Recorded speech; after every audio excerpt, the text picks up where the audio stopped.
Hello. Okay, thank you, Janine. Thank you, Janine! Ako nasa stage na ngayon ng apat na teams para sa nakaka-excite at nakakaabang na moment of truth. Ito na! Magkakaalaman na kung sino talaga ang best of the best. Starting with this week's best performer. Sino po ito, Judge Joey? Okay, ano yung sabi mo kanina dyan, no? SAS? Ano sabi mo? Sa sunod ako. Sunod ako sa'yo.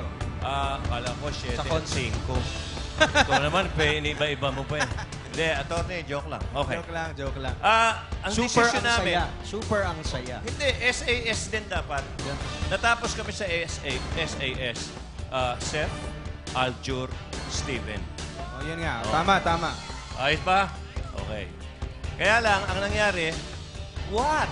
Ano yung what? W-H-A-T. We have a tie. Okay, tie na lang. Last week may nag-tie eh. Kaya ang nag-tie ngayon, yung maswerteng nagka-girlfriend ng maganda, si Seth, tsaka si Aljur Abrenica.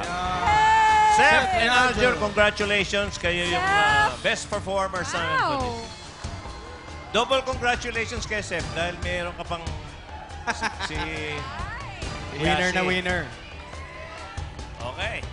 Okay, Yes. at ngayon, And now, alamin naman natin kung sino ang Best Team Performance Awardee. Makaka-5 na ba ang Tropang Trending? Makaka-3 na kaya ang Ligang I Like? O ito na ang second win ng Tweet Hearts at Instagram. Judge Regine? yes, ang nanalo pong team this week ay the best team performance is Ligang I Like. Congratulations. Congratulations to the winners! So, mga kapuso, ulit susunod na All-Star, All-Out Showdown ng paborito niyong Kapuso Stars. Dito lang yan sa